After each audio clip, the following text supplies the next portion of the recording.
여기 보시면은 우리가 배우는 이제 부동산 공법에는 이렇게 6개의 법률이 있다라고 했습니다. 근데 우리나라에 부동산에 관한 공법은 한 100여 개 정도 있습니다. 근데 그것들 중에서 6개를 뽑아낸 거죠. 우리 공인중개사 시험을 치기 위해서. 근데 그렇게 6개를 뽑아낼 때 무작위로 막 뽑는 게 아니라 이 6개를 하나의 체계를 갖추게끔 그렇게 하고 싶은 겁니다. 그래서 이 6개가 어떤 관계를 가지는지 그런 것들을 한번 보겠습니다. 자, 보시면은 일단은 국토가 있는데 이 국토 전체에 대해서 먼저 국토의 계획 및 이용에 관한 법률 국계법으로 계획을 수립을 하는 겁니다. 계획을 수립해서 이 계획에 따라서 토지를 이용하는 거죠. 그래서 도시지역은 도시지역에 맞게 이용을 하고, 그 다음에 아직 개발이 안 돼 있는 곳들, 농림지역 같은 데는 이렇게 농사 지으면서 이용을 하고 있는 겁니다. 이렇게 농지, 이런 것들은 보전을 해야 된다라고 했죠. 여기 적용되는 게 바로 농지법. 근데 수도권 인근에 아까 90년대 초반, 2000년대 초반에 인구들이 급격히 증가하게 되고, 그 다음에 주택 가격이 상승함에 따라 도시 지역으로 몰려드는 인구를 수용하기 위해서 주변 지역에 아직 개발이 안 돼 있던 판교, 분당, 이런 데, 일산, 이런 곳들을 도시개발구역이라는 걸로 지정합니다. 도시개발구역으로 지정해서 아직 개발이 안 돼 있던 이런 저푸른 초원을 그림 같은 집을 짓기 전 단계인 이런 네모 반듯한 택지를 조성한다라고 했죠. 요게 도시개발법이 하는 역할. 자, 도시개발법에 따라서 이렇게 택지를 조성을 했습니다. 그러면 택지를 조성하고 나면은 여기다가 용도를 지정하게 됩니다. 신도시의 공인중개사 사무소에 가보면은 지도가 있는데, 지도가 그 행정구역이 나와 있는 지도도 있지만 옆에 보시면은 신도시 같은 데 가면 많은데 이런 것들, 여기는 노란색, 그 다음에 요 옆에는 빨간색, 그 다음에 어디는 또 파란색, 어디는 또 초록색, 이렇게 해가지고 색깔별로 토지를 이렇게 구분해 놓은 그런 지도가 있습니다. 이게 용도입니다. 이 지도 옆에 보면은 노란색은 무슨 용지, 빨간색은 무슨 용지, 이런 것들이 쫙 적혀 있습니다. 그러면은 도시개발법으로 이렇게 택지를 조성하고 나면 개발업자들이 이 택지를 분양받는 거죠.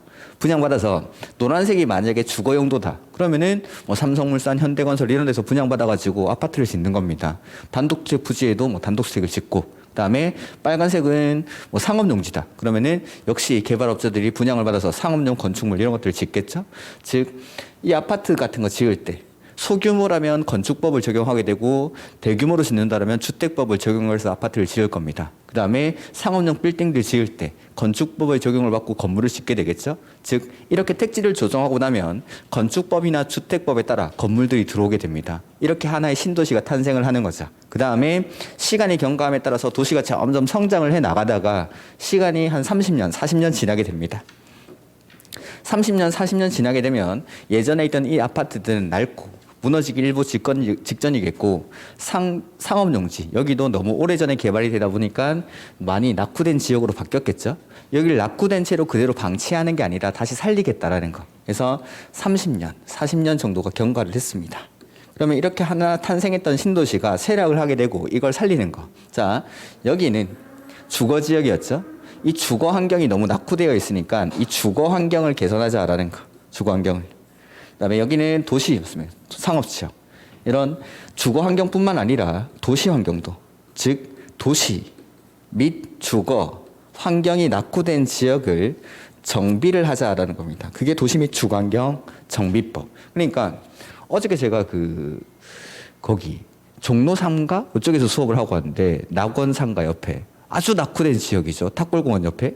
그런데 아니면 재래시장 같은데 이런 것들을 정비 사업을 통해서 오래된 시장 같은데 이런 거 싹 정비해가지고 신식 건물로 바꾸는 거 있죠. 그런 것들도 정비 사업입니다. 즉 주거 환경만 우리가 이제 알고 있는 재개발, 재건축, 아파트 짓는 거 그런 것뿐만 아니라 도시 환경을 개선하는 것도 정비 사업. 이렇게 국토 전체에 대해서 계획을 수립해서 그 계획대로 이용을 하다가 신도시를 만들고 하나의 신도시가 탄생하고 성장을 하고 그 다음에 쇠락함에 따라 그걸 다시 살리는 과정까지, 여기까지가 우리가 배우는 바로 부동산 공법이라는 거.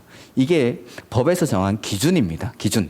그러니까 공인중개사 시험은 자격 시험입니다. 말 그대로. 운전면허증 자격증이 있다, 운전면허증이 있다라고 해서 모든 사람이 칼에 있어처럼 운전을 하는 건 아니죠. 다만 자격증이 있으면 도로에 나가서 차를 몰고 운전을 할 수 있는 자격을 주는 겁니다. 마찬가지 공인중개사 시험도 자격 시험일 뿐이죠. 이 자격증을 가지고 아까 말씀드린 대로 억대 연봉을 버는 사람도 있고 사무실 유지비도 못 버는 사람이 있는 겁니다. 근데 이제 어디 보면은 야, 이거 공인중개사 시험 칠 때 그 부동산 공법 어렵기만 하고 밖에 나가면 아무 쓸모도 없는데 이런 거 시험 친다고 하는데 쓸모가 있습니다.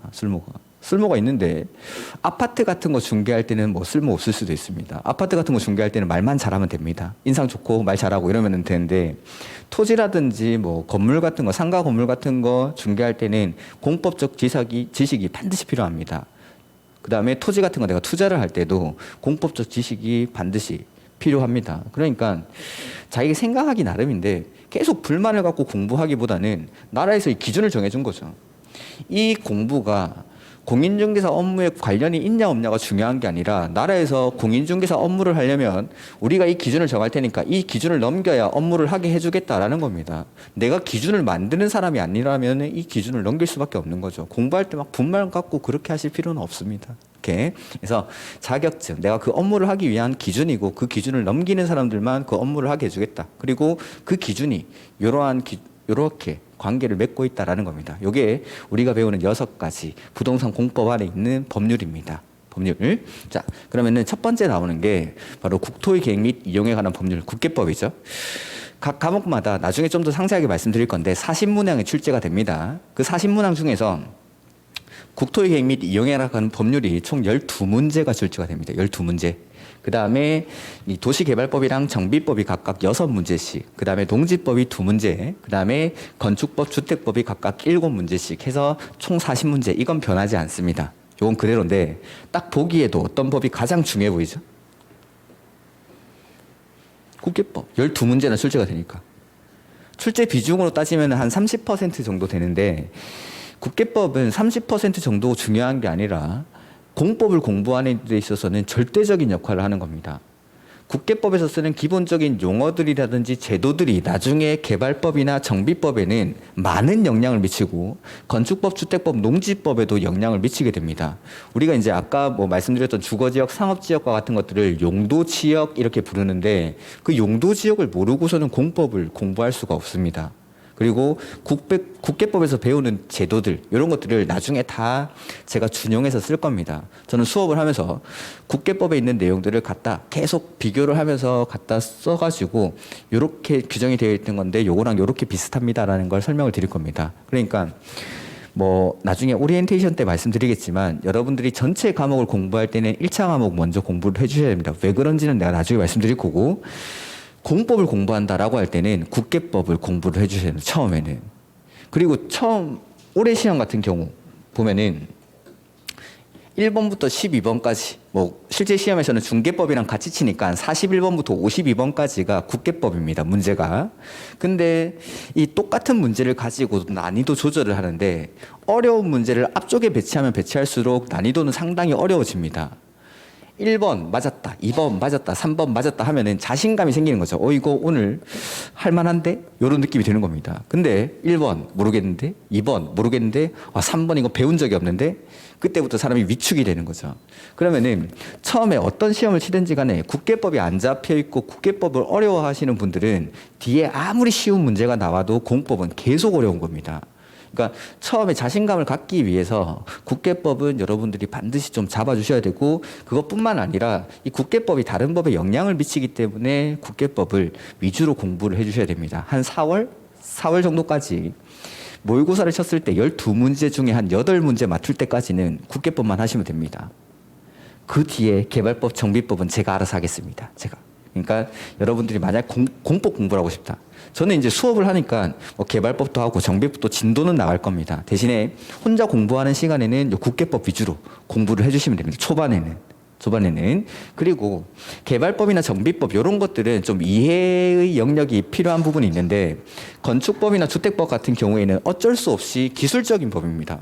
건물 지을 때 도로에 몇 미터 뭐 접해 있어야 되고 도로 폭이 얼마나 돼야 되고 높이는 몇 미터 이하로 해야 되고 그러니까 숫자도 많이 나오고 암기사항도 어쩔 수 없이 많이 나옵니다. 근데 이런 숫자들은 나중에 문제 풀다 보면은 금방 외워집니다. 틀리면서 외우는 게 훨씬 더 효과적이기 때문에 처음부터 막 이런 것들에 암기에 치중할 필요는 없습니다.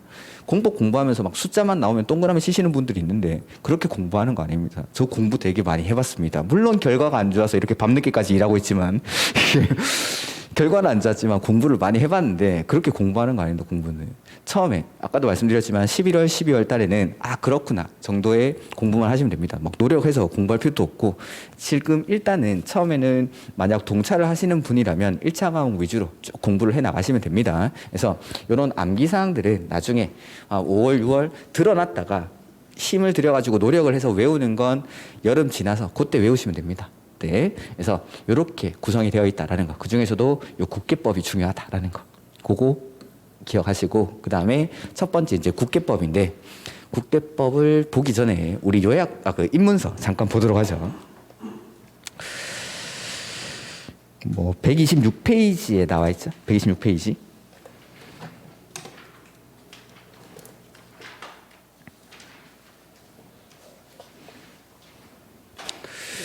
부동산 공법이란이라고 돼 있는데 한번 읽어보죠. 책이니까.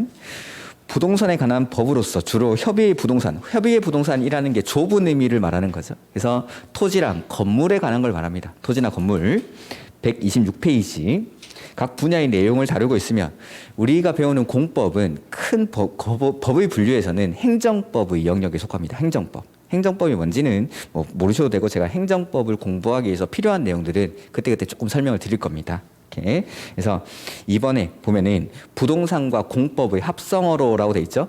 부동산이라는 말이랑 공법이라는 말이 결합됐다 이 말입니다. 이렇게. 그래서 부동산 사법과 구별된다 뭐 이런 것들 밑에 있는 내용들은 쭉 참고로 보시면 되겠고 127페이지에 있는 게 우리가 아까 6개의 법률 어떤 구성으로 되어 있는지 그런 것들이 나와 있습니다. 그거 뭐 참고로 보시면 되겠고 다음 페이지.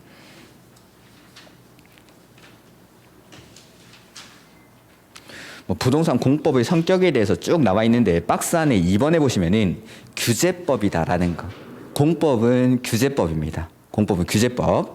국가나 지자체가 일반 국민보다는 우월한 지위에서 규제를 가하는 법이다라는 거. 그거 기억하시면 되겠습니다. 이렇게. 그래서 뭐 나머지 행정계획이고 계획규범, 구속적 계획, 비구속적 계획 이런 것들은 우리가 앞으로 배울 겁니다. 다음 페이지. 130페이지 보시죠. 거기 행정조직의 구분이라고 돼 있죠. 요거 좀 이따가 제가 설명드릴 겁니다. 오늘 하는 것 중에는 요것만 기억하시면 됩니다. 요것만. 행정구역의 조직 이거. 요거는 좀 상세하게 설명을 드릴 겁니다. 조금 이따가 그거 놔두시고 뭐 용도지역의 지정 현황 이런 거 됐습니다. 이렇게. 그다음에 요 뒤에 보면은 134페이지 한번 가보실까요? 거기 보면 아까 제가 말씀드렸던 헌법, 법률, 뭐 명령, 조례, 규칙이라고 돼 있죠. 그래서 법률은 국회에서 제정하는 게 법률이고 그 법률의 모든 내용을 다 규정할 수 없으니까 하위 명령에 위임을 하는데 우리가 배우는 명령은 두 가지가 있습니다. 대통령이 바라는 명령을 대통령령, 다른 말로 시행령 이렇게 부르면 시행령. 그다음 각부 장관이 바라는 명령을 부령이라고 하는데 이걸 시행규칙이라고 합니다. 시행규칙. 그래서 시행령, 시행규칙 이 말을 더 많이 쓸 겁니다. 시행령, 시행규칙. 그 다음에 뭐 나머지 내용들 이런 것들 됐습니다. 그 다음에 이제 국계법이라는 게 나왔죠. 국계법, 국토의 계획 및 이용에 관한 법률 138페이지 용어의 정의가 나오는데 요건 제가 조금 이따가 말씀을 드릴 겁니다. 자, 먼저 여기 앞에 보시면은 자, 아까 국토의 계획 및 이용에 관한 법률이 어떤 뜻인지는 먼저 말씀을 드렸죠.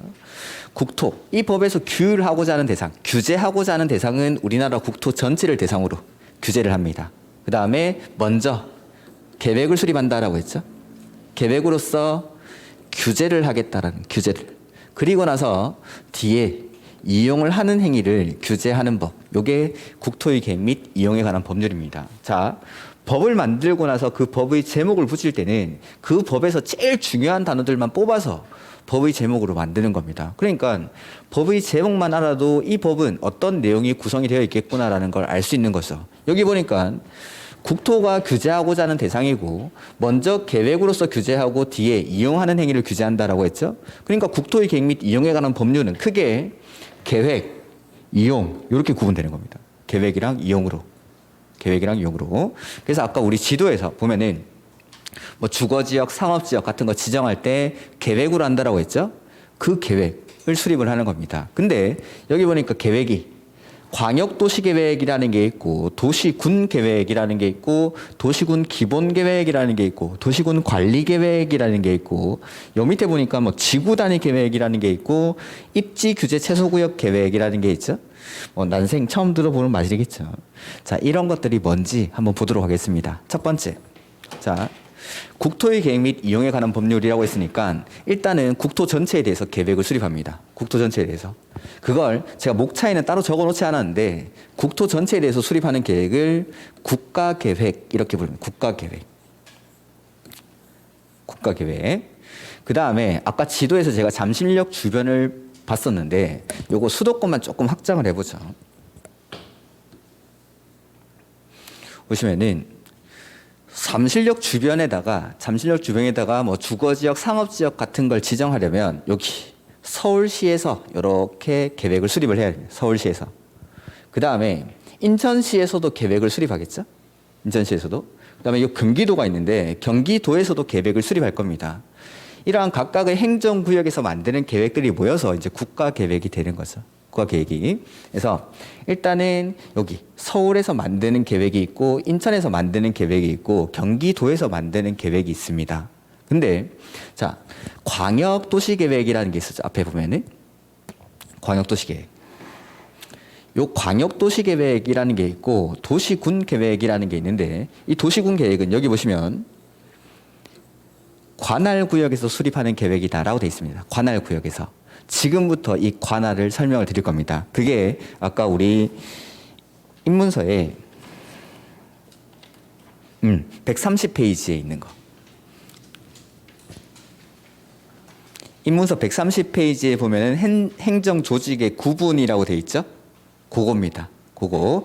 자, 우리가 배우는 공법은 행정법의 일종이라고 했는데 행정법을 이해하기 위해서는 이런 행정청들의 조직을 알아야 됩니다. 행정청들의 조직을. 그래서 우리가 아까 봤던 뭐 건축 허가 같은 거는 시장, 군수, 구청장에게 허가를 받아야 된다라고 되어 있습니다. 그 다음에 어떤 행위는 특별시장, 광역시장, 시장, 군수가 한다. 어떤 행위는 시도지사가 한다. 이런 것들 행정청들이 계속 나올 겁니다. 근데 이게 정리가 안 돼 있으면 나중에 책을 읽을 때 시도지사가 누군지, 시장, 군수, 구청장이 누군지, 특별시장이 누군지 이런 것들이 막 헷갈리게 됩니다. 그래서 먼저 이 행정조직을 정리를 할 겁니다. 자, 행정조직을 크게 구분하면은 중앙행정기관이랑 지방행정기관으로 구분할 수 있는데 이 지방행정기관을 다른 말로 지방자치단체 이렇게 부릅니다. 지방자치단체. 그리고 이 지방자치단체는 크게 광역지자체와 기초지자체 이렇게 구분합니다. 광역지자체와 기초지자체. 그리고 여기 광역이란 말이 나오는데 앞으로 광역이란 말이 공법에서 나오면 무조건 둘 이상입니다. 둘 이상. 광역이란 말은 우리가 밖에서도 지금 많이 쓰고 있습니다. 수도권의 전철을 광역전철이라고 혹시 부릅니까? 여러분 서울에 사시면서 그 광역전철이라고 부르는데 그거 모르겠으면 자, 서울에는 버스가 그 색깔이 세 가지가 있죠. 초록색 버스가 있고 파란색 버스가 있고 빨간색 버스가 있는데 그 빨간색 버스 뭐라 부르죠? 광역버스라고 하던데 광역버스. 어떻게 부산 사람보다 더 모릅니까? 빨간색 버스를 광역버스라고 하죠. 그 빨간색 버스들은 뭐 수원이나 용인에서 출발해가지고 서울로 들어오고 그런 버스입니다. 즉 서울 안에만 돌아다니는 버스가 아니라 경기도와 서울을 왔다 갔다 하니까 즉 두 개의 행정구역을 왔다 갔다 하니까 거기다가 광역이란 말을 붙이는 겁니다. 광역. 그 다음에 뭐 인천광역시라는 게 있죠. 인천광역시. 인천광역시 같은 경우에는 광역시가 되기 전에 인천직할시였죠. 인천직할시였다가 광역시가 될 때 뭐가 합쳐집니다. 강화군이 합쳐집니다. 부산도 마찬가지. 부산 직할시였다가 기장군이 통합이 되면서 광역이란 말을 붙입니다. 이것뿐만 아니라 최근 뉴스에 많이 나오는 뭐 GTX 같은 거. GTX를 수도권 광역 급행열차 이렇게 부르는데 여기도 광역이란 말이 들어가 있습니까? 그럼 GTX는 노선을 모르더라도 이건 서울 안에만 왔다 갔다 하는 기차는 아닐 겁니다. 경기도에서 출발해서 서울로 왔다가 다른 경기도로 나가고 그런 기차가 GTX입니다. 이기 신도시 교통대책의 일환으로 만드는 거죠. 요거. 그러니까 광역이란 말이 나오면 우리가 밖에서 많이 쓰고 있는 겁니다. 광역 전철, 광역버스 이런 것들은 하나의 관할구역이 아니라 2개 이상의 관할구역에 걸쳐 있는 것들 이런 것들을 광역이라는 말을 붙입니다. 광역. 그러니까 여기서도 광역지자체라는 말이 나오는데 이 광역지자체는 기초지자체가 2개 이상 모이면 광역지자체라고 합니다. 2개 이상 모이면 첫 번째 광역지자체는 특별시라는 게 특별시? 우리나라의 특별시는 하나밖에 없죠. 서울특별시. 서울특별시 밑에는 서울시 강남구, 서초구, 여의도구, 영등포구, 노원구, 금천구 등등등 이런 구들이 모여가지고 서울특별시가 됩니다. 서울특별시. 그 다음에 광역시. 아까 인천광역시에는 역시 구가 있겠죠. 그 다음에 인천광역시에는 군도 있습니까? 군도? 강화군이라는 게 있는데 인천광역시 강화군. 부산에 가면은 부산광역시 기장군이라는 게 있고 거기 안하고회가 맛있습니다. 그 다음에 대구에 가면 달성군이라는 게 있습니다. 군. 즉 광역시는 군을 가지는 광역시가 있다는 거.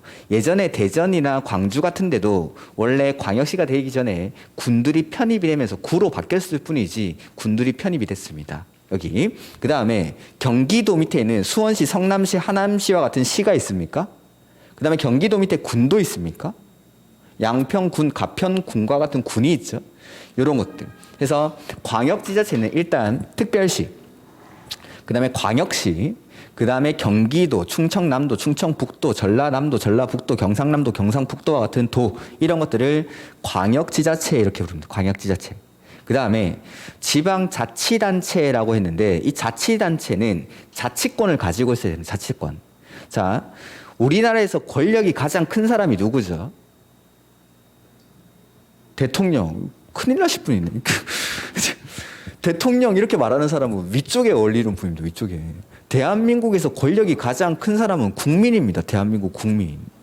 서울의 주인은 서울 시민이고 오세훈 시장이나 윤석열 대통령은 할 거 없으니까 우리가 야 이거 내가 원래 주인인데 네가 대신해라고 해서 선거로 뽑아준 사람이 내 심부름꾼이죠. 내 심부름꾼. 대통령이 절대 권력이 큰 사람이 아닙니다.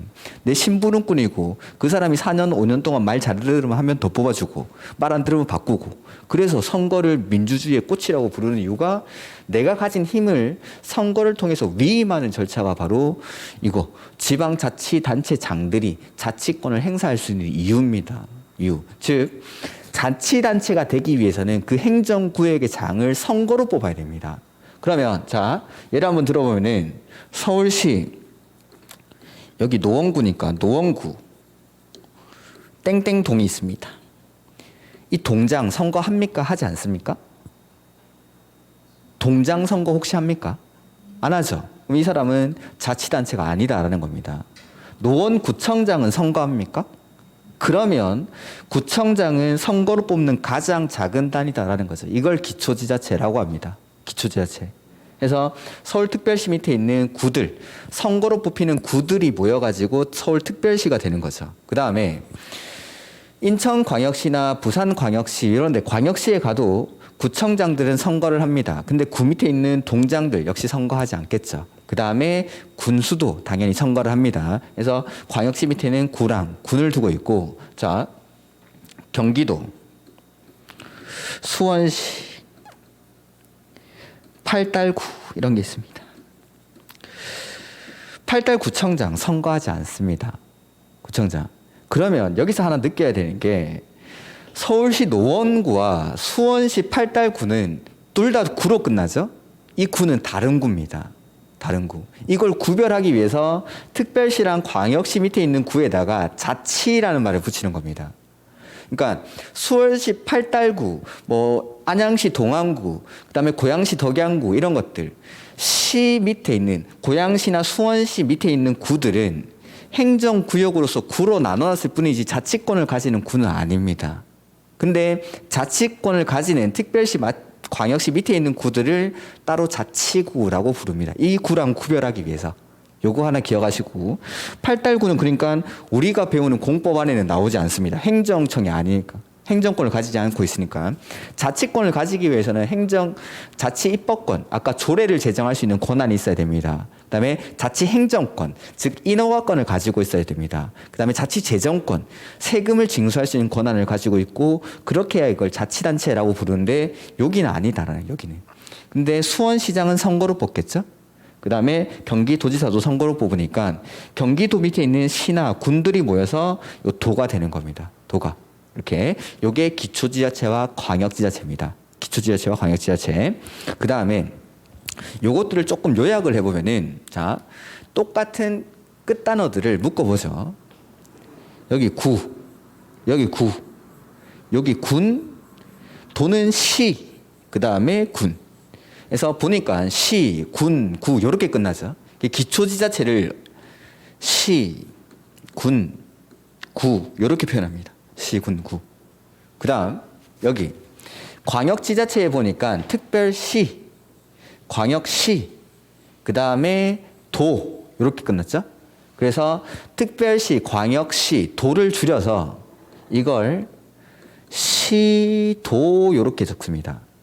이 지자체장들을 시도지사, 그 다음에 시장, 군수, 구청장 이렇게 부르고, 그래서 시도지사 하면은 특별시, 광역시, 도를 말하는 거고, 시장, 군수, 구청장 하면은 여기 기초지자체를 말하는 겁니다. 자, 아래 위에 둘 다 시가 있습니까? 근데 이 시와 이 시가 다르다는 걸 아시겠죠? 이걸 뭘 가지고 구분하냐면 뒤에 나오는 거 가지고. 도랑 같이 나오는 시는 특별시, 광역시를 말합니다. 도랑 같이 나오는 시는. 근데 군이랑 같이 나오는 시는 도 밑에 있는 수원시, 성남시, 하남시 이런 것들입니다. 요거 뒤에 뭐가 붙느냐를 따지고 요걸 구분하셔야 됩니다. 우리가 읽을 때 그냥 쓸 때는 똑같이 시라고 쓰지만 도랑 같이 나오는 시는 특별시, 광역시, 군이랑 같이 나오는 시는 도 밑에 있는 기초지자체인 시입니다. 기초지자체인 시. 이렇게 구분을 합니다. 그 다음 중앙행정기관에는, 중앙행정기관의 수장은 대통령이지만 대통령은 우리 책에 나오지 않습니다. 각부 장관이 나옵니다. 그 중에서 가장 많이 나오시는 분이 원희룡 씨, 국토교통부 장관입니다. 국토교통부 장관. 국토교통부 장관이 요 위에 있습니다. 국장이라고 부릅니다. 그러니까 국토교통부 장관도 너무 많이 나오니까 이걸 줄여서 읽는데 우리가 이제 앞으로는 국장이라고 할 겁니다. 이 사람들은 상하관계를 가집니다. 상하관계. 국장이 맨 위에 있고 그 밑에 시도지사, 그 밑에 시장, 군수, 구청장 이렇게. 예전에는 이 상하관계, 수직적인 관계가 상당히 잘 지켜졌던 거죠. 지방자치제도가 시행되기 전에는. 그러니까 예전에 그 서울시에 2호선 뭐 지하철 공사할 때 막 노선 변경 때문에 충돌이 있으니까 막 국토교통부 장관이 내려와가지고 막 서울시장 막 때리고 뭐 이랬다던데. 외국에 살다 오신 거 아니죠? 이렇게. 그런 일이 있었습니다. 그러니까 그만큼 예전에는 국장의 권한이 커졌는데 지금 이 시점에서 여러분한테 서울시장 할래, 국장 할래 하면 뭐 합니까? 서울시장 하죠. 서울시장이 훨씬 크니까. 그만큼 지방자치제도가 발전하면 발전할수록 요 수직적 관계가 조금씩 무너지고는 있는데 어쨌든 요 상하관계를 가진다라는 거. 상하관계를. 그래서 국장이 맨 위에 있고 그 밑에 시도지사, 그 밑에 시장, 군수, 구청장이라고 합니다. 그 다음 제가 설명 안 드린 거 두 가지 더 설명드리겠습니다. 여기 보면은 특별자치시랑 특별자치도라는 게 나오죠. 특별자치시는 어디죠? 세종시. 특별자치도는 제주도. 얘네는 뭐가 특별하기 때문에 특별자치라는 말을 붙입니다. 자, 여기 써놓은 거 특별자치시나 도는 제가 지금 위치를 광역지자체에 있습니까? 기초지자체에 있습니까? 위치가? 광역에 있죠. 근데 아까 다른 광역지자체들은 기초지자체를 가지고 있는데 얘네들은 밑에 기초지자체가 없다라는 거. 이게 특징입니다. 야, 제주도에 가면 제주시랑 서귀포시가 있는데 걔네들 선거 안 합니다. 예전에는 제주시장이랑 서귀포시장 선거를 했었는데 이 특별자치도로 바뀌고 나서는 제주시장이랑 서귀포시장은 임명직입니다. 지금 현재는. 그러니까 제주도나 세종시에서는 요 기초지자체가 없다라는 거. 자, 아까 건물을 건축할 때에는 시장, 군수, 구청장의 허가를 받아야 된다라고 했습니다. 시장, 군수, 구청장. 건물을 건축할 때는 시장, 군수, 구청장의 허가를 받습니다. 자, 내가 서울시 노원구에서 건물을 건축하려고 합니다. 서울시청에 가야 됩니까? 노원구청에 가야 됩니까? 시, 군, 구 나오면 기초지자체라고 했죠? 그러니까 서울특별시에서 건물 건축할 때에는 노원구청에 갑니다. 노원구청에. 경기도 수원시에서 건물 지으려고 합니다. 어디 가야 되죠? 수원시청에. 경기도청 가면 안 되고 수원시청에. 물론 예외적으로 특별시장, 광역시장이 허가를 하는 경우가 있긴 있습니다. 근데 그건 별개로 하고 일단 건물을 건축할 때에는 시장, 군수, 구청장의 허가를 받아야 된다. 이렇게 돼 있습니다. 법전에. 시장, 군수, 구청장. 시, 군, 구 나왔으니까 요거다라는 거예요. 요거. 만약에 건물을 건축할 때는 시, 도지사의 허가를 받아야 된다라고 나왔으면은 요거였겠죠. 근데 요게 아니라 시장, 군수, 구청장이다라는 거. 그러니까 시, 군, 구 허가 받아야 된다라고 하면은 요 시, 군, 구 나왔으니까 기초지자체. 근데 뭐 할 때는 시, 도지사에게 뭘 해야 된다라고 나오면 요거. 그래서 시, 도지사인지 시장, 군수인지 아니면 시장, 군수, 구청장인지 요걸 가지고 구분을 하는 겁니다. 자, 건물을 건축할 때에는 시장, 군수, 구청장의 허가를 받아야 된다라고 했으니까 기초지자체장이 원칙적인 건축 허가권자입니다. 근데 세종시나 제주도에는 기초지자체가 있습니까? 없습니까? 없죠. 그럼 세종시나 제주도에서는 건축 허가 안 받고 건물 지을까요? 그건 아니겠죠. 누군가가 허가를 해줘야겠죠. 누가 허가할까요? 이 사람밖에 없으니까 이 사람. 자치단체가 이거밖에 없으니까 이 사람이 하는 겁니다. 행정권을 가지고 있는 지자체가 이거밖에 없으니까. 즉 제주도나 세종시에서는 시장, 군수, 구청장이 없기 때문에 원래는 기초지자체가 해야 되는 일까지 싹 다 특별자치시장, 특별자치도가 해야 됩니다. 그러니까 건물을 건축하려는 자는 시장, 군수, 구청장의 허가를 받아야 된다라고 법에 돼 있는데 앞에 특별자치시, 특별자치도가 써 있을까요? 없을까요? 있겠죠, 당연히. 특별자치시나 특별자치도는 시, 군, 구가 없으니까 이건 자동으로 따라와야 되는 겁니다. 자동으로. 그러니까 앞으로 시, 군, 구가 저는 이제 앞으로 시, 군, 구 요것만 말할 겁니다. 이 앞에는 당연히 특별자치시도는 따라와야 되니까. 그 다음 요 위에 광역지자체는 시, 도 이렇게 표현한다라고 했죠. 근데 특별자치도 끝에 보니까 시, 도로 끝납니까? 시도라는 말 안에는 특별시, 광역시, 도뿐만 아니라 특별자치, 시도까지 다 포함되어 있는 겁니다. 즉 국장이 하는 일이 아니라면 특별자치시나 특별자치도에서는 무조건 이 사람이 할 수밖에 없는 겁니다. 기초지자체가 하는 일까지. 여기는 기초지자체가 없으니까. 그러니까 항상 앞으로는 이 특별자치시나 특별자치도는 제가 따로 읽지 않을 겁니다. 초반에는 몇 번 읽어드릴 거지만 국장이 하는 거 빼고는 이 사람들은 그냥 다 들어간다라고 생각하시면 됩니다. 시도에도 들어가고 시군구에도 들어가고. 그러니까 어디에나 다 들어가 있으니까 요거는 여러분이 책을 읽을 때도 크게 신경 안 쓰셔도 됩니다. 앞으로도. 그래서 특별자치시나 특별자치도는 광역지자체지만 기초지자체를 가지고 있지 않다. 그래서 기초지자체가 하는 일들도 이 사람들이 싹 다 해야 된다라는 거. 이 사람들이. 그래서 요게 행정구역의 체계입니다. 행정구역의 체계. 그러면은 하나 좀 추가적으로 설명드려보면 서울특별시 노원구 땡땡동 부산광역시 여러분들은 해운대구만 아시겠지만 동래구 제가 사는 곳이라서 땡땡동 그 다음에 경기도 수원시 팔달구 그래서 아까 요 구랑 요 구가 다르다라고 말씀드렸죠. 요 구랑. 그 다음에 경상남도 함안군 땡땡면 이렇게 보죠. 이렇게. 자, 어떤 일을 서울시 노원구에서 어떤 일을 서울시장이 합니다. 서울시장이. 그 일은 부산시 동래구에 가면 동래구청장이 할까요? 부산시장이 할까요? 서울시장이 하는 일은 부산시에 가면 부산시장이 하겠죠? 그럼 서울시장이 하는 일을 경기도 수원시에 가면은 경기도지사가 할까요? 수원시장이 할까요? 경상남도 함안군에 가도 함안군수가 아니라 경상남도지사가 하겠죠? 요거. 그래서 시도지사 이렇게 같이 붙어 다니는 겁니다. 같은 레벨에 있는 사람들은 같은 권한을 행사하는 게 맞으니까. 그래서 시도 이렇게 따라 나오는 거죠.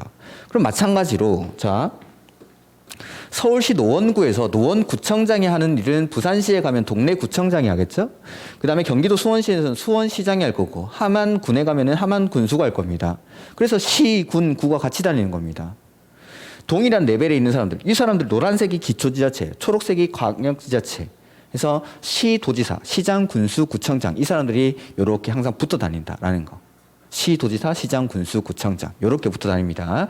그 다음에 요 사람이 하는 일이든 요 사람이 하던 일이든 특별자치시나 특별자치도는 무조건 다 한다라는. 이렇게. 그래서 요게 이제 같은 레벨의 사람들이다라고 생각하시면 됩니다. 이렇게. 그래서 우리가 이제 행정구역을 시도, 시군구 이렇게 나누는 겁니다. 요거 싹 지우고 그 다음에 하나 아는 게 있죠. 요거. 자, 시는 인구가 일단 한 10만 이상이 돼야 됩니다. 그러니까 요 도 밑에 있는 시들 중에 인구가 한 20만? 에서 30만 정도 되는 시가 있습니다. 경기도권에서는 과천시가 인구가 상대적으로 좀 작은 걸로 알고 있습니다. 근데 수원시 같은 데는 인구가 얼마인지 아십니까 혹시? 130만이 넘습니다. 130만. 인구가 100만이 넘으면 광역시의 기준입니다. 창원시도 100만이 넘고 마산, 창원, 진해가 통합이 되면서 거기도 인구가 100만이 넘습니다. 고양시 같은 경우에도 인구가 100만이 넘습니다. 이러한 곳들을 얼마 전에 행정조직법을 개정을 하면서 특례시라는 걸로 지정을 했습니다.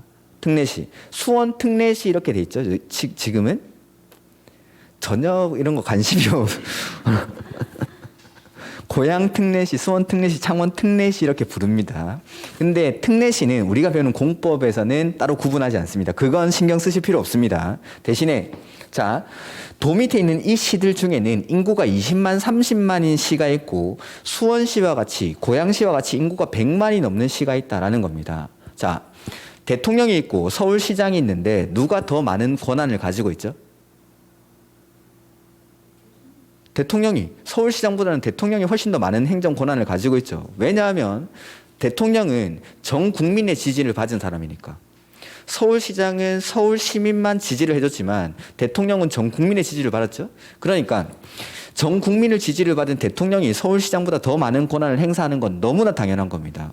마찬가지로 구청장보다 서울특별시장이 더 많은 권한을 행사하는 건 너무나 당연한 거죠. 더 많은 사람들로부터 선거를 통해서 뽑혔으니까. 근데 이 도 밑에 있는 시들은 인구 격차가 상당히 많이 나는 겁니다. 인구가 20만, 30만인 시가 있고 수원과 같이 100만이 넘는 시가 있죠. 이 두 사람이 똑같은 권한을 행사한다는 것 자체가 이상한 겁니다. 그래서 이 기초지자체인 시, 요거 중에서 얘네들 중에서 인구가 얼마 이상이라고 돼 있죠? 50만 이상인 시를 뭐라고 부르냐면 대도시인 시라고 부릅니다. 그냥 대도시라고 할 겁니다. 앞으로는 대도시. 그래서 우리가 일반적으로 부르는 대도시, 뭐 특별시, 광역시 이런 게 아닙니다. 공법에 나오는 대도시는 기초지자체인 시입니다. 얘네들 중에서 인구가 50만 이상인 시를 따로 대도시 이렇게 부릅니다. 공법책에 나오는 대도시는 요겁니다. 요거. 공법책에 나오는 대도시는 특별시, 광역시가 아니라 도의 밑에 있는 시 중에서 인구가 50만 이상인 시를 따로 대도시라고 부릅니다. 그러면 이 대도시들은 일반적인 시들보다 훨씬 더 많은 권한을 행사하게 됩니다. 즉 대도시는 지금 지위를 보면은 광역지자체입니까? 기초지자체입니까? 기초지자체죠. 근데 인구가 많기 때문에 일부 시, 도지사가 하는 일을 대도시시장이 직접 하는 경우가 있습니다. 그러니까 이런 것들은 시, 도지사가 하는데 뒤에 대도시 이렇게 붙어 나오는 경우가 있습니다. 원래는 시, 도지사가 해야 되는 일이지만 대도시시장도 할 수 있다 이렇게 나오는 게 있죠. 이렇게. 그래서 보통은 시, 도지사 아니면 시장, 군수, 구청장 이렇게 나와야 되는데 시, 도지사 뒤에 대도시가 붙는 경우가 있는데 그거는 요 대도시를 말해요. 요 대도시. 이렇게 책을 보다 보면 많이 나올 겁니다. 그런 것들을. 그래서 이렇게 행정구역을 구분을 합니다. 맨 위에는 국장, 그 밑에 시도지사, 그 밑에 시장, 군수, 구청장, 그리고 기초지자체인 시 중에서 인구가 50만 이상인 시를 대도시. 그 그림이 요거 나타내는 겁니다. 그림이. 그 다음에 자 여기 보면은 도시군 계획은 보시다시피 도시군 계획은 도시군 기본 계획이랑 관리 계획으로 구분하는데 이 둘 다 관할 구역에서 수립하는 계획입니다. 관할 구역. 자, 그러면은 제가 지금부터 저는 이제 이걸 관할이라고 표현을 하는데 관할이 뭔지를 좀 설명을 드려보죠. 관할. 이 뭐죠? 관할. 뭔지는 알겠는데 막 말로 설명하려니까 되게 힘들죠. 제가 해보겠습니다. 학원을 마치고 10시 넘어가지고 학원 밑에 내려왔더니만 요 뒤에 골목이 아주 이렇게 막 화려하던데 거기서 범죄 현장을 발견을 한 겁니다, 내가. 근데 무서워가지고 집으로 돌아간 거죠, 그냥. 그래서 노원구에서 나는 범죄 현장을 발견을 했습니다. 근데 집이 뭐 구리시다. 노원구에서 구리시로 집으로 돌아간 거죠. 해가지고 집으로 돌아갔는데 아무리 생각해도 이거 신고해야 될 것 같습니다. 그래서 우리 집 앞에 있는 파출소에 가가지고 야, 내가 한 밤 10시 반쯤에 노원구 거기 그 노원역 옆에서 범죄 현장을 발견을 했다라고 하니까 여기 있는 경찰관이 하는 말이 우리 관할이 아닌데? 라고 하는 겁니다. 그게 관할이죠. 그걸 제가 좀 더 고급진 말로 표현을 해보겠습니다. 관할이라는 건 권한이 미치는 지역적 범위를 관할이라고 합니다. 지역적 범위. 지역적으로 그 경찰관이 가지는 경찰 행정력이 어느 지역까지 미치느냐라는 겁니다. 그걸 관할이라고 합니다. 그러면 아까 도시군 계획이라는 건 관할 단위로 수립한다라고 했는데 이걸 다른 말로 하면 도시군 계획은 지역적으로는 어디까지를 하나의 단위로 해서 계획을 수립하겠냐라는 겁니다. 어디까지를. 그래서 자, 이 지도에서 한번 보도록 하죠. 지도에서. 자, 수도권만 한번 보면은 자, 서울시는 서울시를 단위로 계획을 수립합니다. 즉 노원구나 강남구 이런 데서 따로 계획을 만드는 게 아니라 서울을 하나의 단위로 해서 이렇게 계획을 수립합니다. 서울특별시는. 그다음 인천광역시와 같은 광역시도 이렇게 광역시를 하나의 단위로 해서 계획을 수립합니다. 이렇게. 근데 경기도 같은 경우, 경기도. 자, 서울은 면적이 이만큼인데 보시다시피 경기도는 서울시 면적의 몇 배가 되죠? 몇 배가? 관할이라는 건 지역적 범위라고 했는데 도를 하나의 단위로 해서 계획을 수립하기에는 이게 면적이 너무 넓은 겁니다. 그래서 도는 쪼갭니다. 도 밑에 뭐가 있었죠? 시랑 군, 과천시, 성남시, 하남시, 구리시, 남양주시, 그 다음에 가평군, 양평군 단위로 이렇게 시랑 군으로 쪼개서 이걸 계획을 수립합니다. 지역이 너무 넓어서 면적이. 마찬가지로 자, 부산, 울산 이렇게 있는데 경상남도 훨씬 넓죠. 대구 이만큼인데 경상북도 훨씬 넓죠. 광주 요만큼인데 전라남도 이만큼입니다. 해서 특별시나 광역시는 특별시, 광역시 단위로 계획을 수립하는데 도는 도 단위로 수립하기에는 면적이 너무 넓기 때문에 이 도를 쪼갭니다. 해서 도 밑에 있는 시나 군을 단위로 계획을 수립하겠다라는 거. 그걸 도시군 계획 이렇게 부르는 도시군 계획. 도시군 계획. 그래서 자, 요 뒤에 보면은 도시군 계획의 수립 대상 지역이라고 돼 있죠. 방금 보셨다시피 특별시 서울시는 서울시를 하나의 단위로 계획을 수립합니다. 그다음에 광역시도 광역시를 하나의 단위로 수립합니다. 근데 광역지자체장이 하는 일, 특별시장, 광역시장이 하는 일은 도에 가면은 도지사가 하는 게 원칙이었죠. 근데 도를 하나의 단위로 해서 계획을 수립하기에는 면적이 너무 넓다는 거. 그래서 도는 도 단위로 계획을 수립하는 게 아니라 시나 군을 하나의 단위로 해서 계획을 수립합니다. 그걸 도시군 계획 이렇게 부릅니다. 그러니까 아까 뭐 광역도시계획, 도시군 계획, 지구단위 계획 이런 계획들이 나왔는데 그 계획을 구분하는 건 계획을 어디서 만드는지를 가지고 구분합니다. 즉 특별시에서 만드는 계획, 광역시에서 만드는 계획, 요걸 하나의 단위로 해서 만드는 계획을 도시군 계획 이렇게 도시군 계획. 특별시는 특별시를 단위로, 광역시는 광역시를 단위로, 도는 도 단위가 아니라 시나 군을 단위로. 그러면 세종시는 요거 행정구역이 요 하나밖에 없으니까 세종시를 단위로, 제주도도 제주도를 하나의 단위로 해서 계획을 수립합니다. 즉 도시군 계획을 수립하는 지역적 범위가 되는 건 특별시, 광역시, 특별자치시, 특별자치도, 도는 도 단위가 아니라 시나 군을 단위로 해서 계획을 만들겠다. 요걸 하나의 관할구역으로 해서 만드는 계획을 도시군 계획이라고 합니다. 그래서 특별시, 광역시, 특별자치시, 특별자치도, 시, 군 이것도 읽기에는 너무 길죠? 앞으로 줄여서 읽겠습니다. 특, 광, 시, 군. 제가 앞으로 특별자치시도는 잘 안 읽겠다라고 했죠. 이건 그냥 어디에나 다 들어가 있는 겁니다. 여기도 당연히 특별자치시나 도는 그 관할구역별로 계획을 수립합니다. 그래서 특별시, 광역시, 특별자치시, 특별자치도, 시, 군, 특별시, 광역시 이런 것들 다 읽으면 너무 기니까 앞으로는 특광시군 하겠습니다. 특광시군. 특광시군이 책에 되게 많이 나올 겁니다. 이 특광시군, 요거 말하면은 위에 있는 6명. 특별시장, 광역시장, 특별자치시장, 특별자치도지사, 시장, 군수. 요걸 말하는 게 특광시군입니다. 특광시군. 그러면 우리 공법책에 나오는 대부분의 권한자는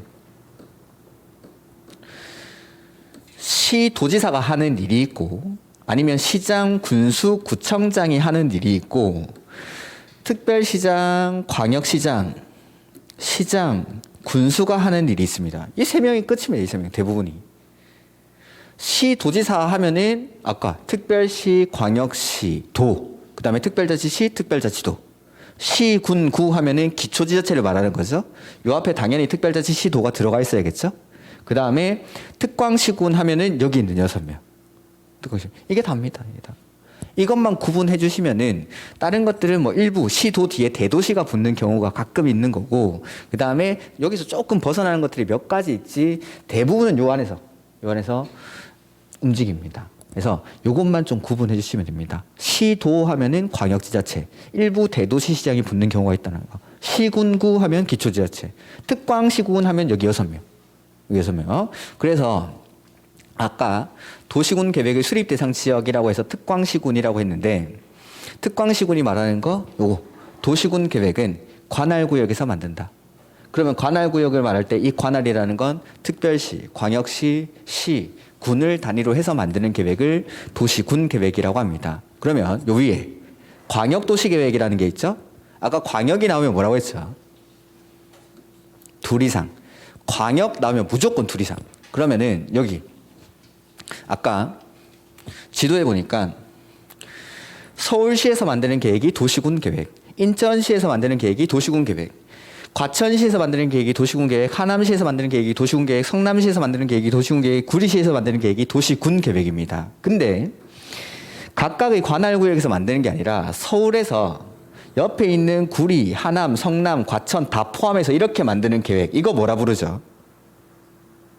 광역도시계획입니다.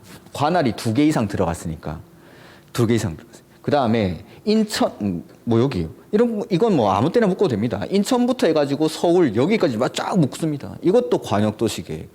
서울이랑 인천, 경기도 전체를 묶습니다. 이것도 관할구역이 2개 이상 들어가니까 광역도시계획. 그러니까 광역도시계획을 수립하는 대상 지역은 수도 없이 많이 나오는 겁니다. 어떻게 묶느냐에 따라서. 대신에 특광시군 중에 지금 노란색, 파란색 동그라미들 중에 2개 이상을 묶어서 만드는 계획을 광역도시계획이라고 합니다. 뭐 공법 어려운 거 없죠. 이게 답니다. 이게 공법 어렵지 않습니다. 어렵다 생각하면은 어려운 거고 할만하네 하면 할만한 거죠. 이거 뭐 구분 못 하겠습니까? 이렇게. 그래서 보면은 도시군 계획은 특광시군에서 만드는 거. 특광시군 중에 2개 이상을 묶어서 만드는 게 광역도시계획. 이렇게 구분하는 겁니다. 광역도시계획이랑 도시군 계획은 계획을 어디서 만드느냐에 따라서 이것도 나중에 지구단위 계획이라든지 입지 규제 최소구역 계획 이런 것들도 계획을 어디서 만드는지에 따라 가지고 명칭을 붙이는 겁니다. 근데 이런 것들은 나중에 하도록 하고 오늘은 요거. 그래서 광역도시계획은 특광시군 중에 2개 이상 에서 만드는 거, 도시군 계획은 관할구역에서 만드는 거, 특광시군에서 만드는 거 이렇게 구분하는 겁니다. 요게 도시군 계획, 광역도시 계획입니다. 그 다음에 하나만 더 보면은 자 광역도시 계획이라는 거, 그 위에 국가계획이라는 게 있었습니다. 아까. 그러니까 이런 관할구역들에서 만드는 도시군 계획이 모여서 광역도시 계획이 되고 그 광역도시 계획들이 모여가지고 국가계획이 되는데 얘네들도 상하관계를 가집니다. 그러니까 최상위 계획으로 국가계획이라는 게 있습니다. 최상위 계획. 그 다음이 광역도시계획.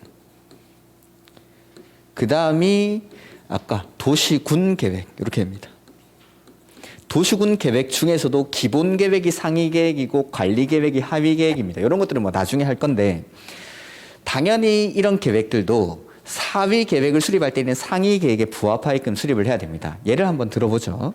자, 여기 광역도시계획을 서울, 인천, 경기를 다 포함해서 광역도시계획을 수립했습니다. 그러면서 경기도 여기서부터 출발해가지고 요 밑으로 내려가는 도로를 만들자. 잘 안 볼 수 있으니까. 자, 도로를 만들자라고 광역도시계획을 수립했습니다. 자, 도로를 만들 때 계획을 수립해야 된다. 먼저 그 계획을 수립할 때 서울 안에 있는 도로가 아니라 경기도까지 통과하는 도로니까 이런 것들을 광역도시계획으로 만들 수가 있는 겁니다. 광역도시계획으로.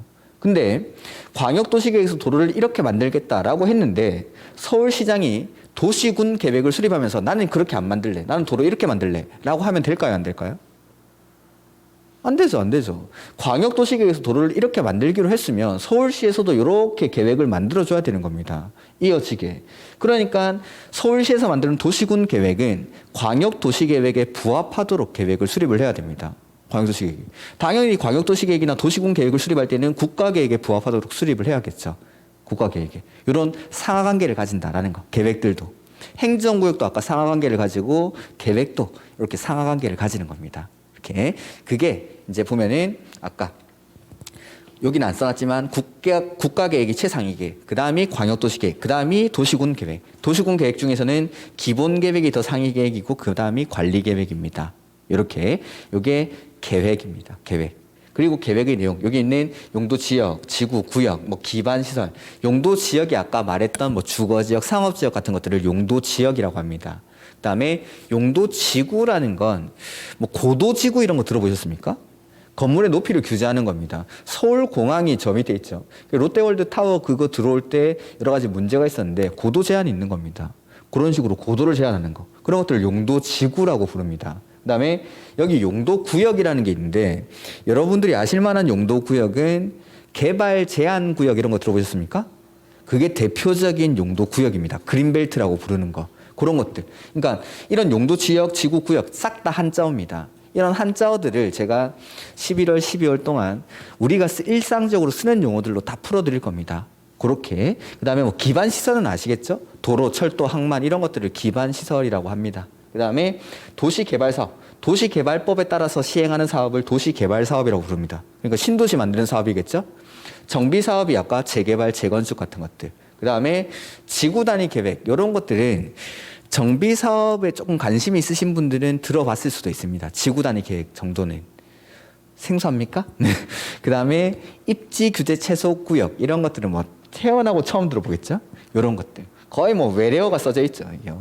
이런 용어들에 친숙해지는 과정이 첫 번째입니다. 그 다음에 이렇게 계획으로 이런 것들을 막 다 정합니다. 계획으로. 그리고 나면은 이용하는 걸 규제한다라고 했죠. 그 이용하는 행위를 뭐라 부르냐면 개발행위라고 합니다. 개발행위. 그런 개발행위, 토지를 이용하는 행위를 할 때는 뭐 받아야 되냐면 허가를 받아야 됩니다. 허가. 이걸 묶어서 개발행위 허가 이렇게 부르는 개발행위 허가. 그 다음에 기반시설 연동제라고 해가지고 이건 뭐냐면 개발행위로 인해 가지고 건물이 건축이 됩니다. 그러면 그 없던 건물이 건축이 되고 사람들이 막 몰려들면 그 지역의 도로, 수도, 전기와 같은 기반시설은 충분할까요? 부족해질까요? 없던 건물이 들어서고 사람들이 몰려들면 기반시설은 아무래도 부족해지지 않을까요? 그래서 이 개발행위랑 기반시설을 연동시켜서 생각하는 제도들이 있습니다. 그게 개발 밀도 관리구역, 기반시설 부담구역 이런 게 있습니다. 역시 또 처음 들어보는 말이죠. 그 다음에 그 밑에 성장관리계획, 역시 또 처음 들어보는 말일 겁니다. 이게 두 번째, 공법이 어려운 이유입니다. 태어나서 처음 들어보는 단어들만 여기 한 칠판에 수도 없이 써져 있는 거죠.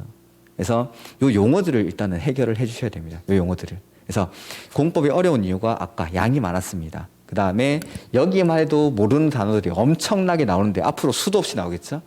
그런 용어들이 너무 어렵습니다. 그러니까 민법 같은 경우에는 우리가 배워보면은 뭐 저당권, 전세권, 임차권 다 들어봤습니다. 학계론, 수요 공급 뭐 이런 것들 고등학교 때 다 공부를 했던 거죠. 내가 뭔지 정확하게는 모르더라도 충분히 살아오면서 몇 번 들어봤던 말들인데 태어나서 처음 들어보는 말들이 너무 많은 겁니다. 그게 공법에 처음 봤을 때 막 보기 싫고 어렵게 느껴지는 이유입니다. 이런 단어들을 처음부터 하나하나 풀어 나갈 겁니다. 다음 주부터. 본격적인 국계법의 내용은 다음 주부터 하도록 하고, 오늘은 제일 중요한 게 요거 행정구역의 체계, 이거 기억하시면 돼요. 이거 하나만. 이게 워낙에 중요하니까 여러분들을 앞으로 계속 괴롭힐 겁니다. 뭐가 시군구고 뭐가 시도고 뭐가 특강시군인지 이런 것들이 막 헷갈리기 시작합니다. 근데 처음에 이거 한 번만 딱 정확하게 이해를 해 놓으시면은 나중에 이게 이거였지라고 하는데, 이게 처음에 헷갈려 버리면은 나중에 책을 읽으면서도 계속 이게 걸립니다. 그러니까 처음에 이 행정구역의 체계, 그 다음에 도시군 계획 수립 대상 지역에서 말하는 그 관할이라는 건 특광시군이다라는 거. 그래서 크게 나누면은 이게 답니다. 시도지사, 시장, 군수, 구청장, 특광시군, 요거 잘 넣어주면 됩니다. 권한자에. 그래서 요거까지 보도록 하고, 그 다음에 다음 주부터 제가 이제 본격적인 국계법 진도를 나가도록 하겠습니다. 국계법 진도는 그래서 광역도시계획이 뭔지, 도시군 계획이 뭔지, 관리계획이 뭔지, 이런 것들 어떻게 계획을 만드는지, 요 계획들에서는 이 계획을 수립하는 절차를 배웁니다. 공법이 어려운 이유 중에 하나 더 말씀드리면은, 우리가 해봤던 일들을 글자로 배우면 그렇게 어렵지 않습니다. 그러니까 내가 직접 건물을 건축해 본 거죠. 그런 사람들이 건축법을 배우면 쉽습니다, 이건. 내가 만약에 광역도시계획을 수립해 본 사람이다. 그걸 책으로 배우면은 그렇지 하고 넘어가는 건데, 계획 수립해 보신 분 없으시겠죠? 그러니까 해본 적이 없는 걸 글로 먼저 배워버리니까 이게 엄청 어려운 겁니다. 뜬구름 잡는 것 같고 하나도 무슨 말인지도 모르겠고. 근데 이런 과정들을 배우게 됩니다. 광역도시계획이나 기본계획, 관리계획에서 계획 어떻게 만드는지 공무원들이 하는 일을 책으로 배우니까 그게 어려운 겁니다. 그걸 제가 감정이입이 되도록 그렇게 설명을 한번 해보겠습니다. 그래서 다음 주에 이런 계획 수립하는 절차부터, 그 다음에 용도 지역, 지구, 구역 이런 것들이 뭔지 일단은 기본서 나오기 전까지는 요 입문서 가지고 다니시면 됩니다. 그리고 마지막 시간에는 제가 이제 부동산 공법이 뭔지 대략적으로 맛만 본 겁니다. 이런 과목이 부동산 공법이다라는 걸 2시간 동안 소개를 해드렸고, 이제 11월 달이니까 나중에는 공법은 양이 많아서 제가 이런 걸 할 여유가 없습니다. 11월 달 처음 뵙는 분들이니까 제가 1년 동안 공부를 어떻게 하면 좋겠다라는 거, 이런 것들 좀 몇 가지 당부 말씀이나 설명 좀 드리도록 하겠습니다. 잠깐 쉬었다가 보도록 하죠.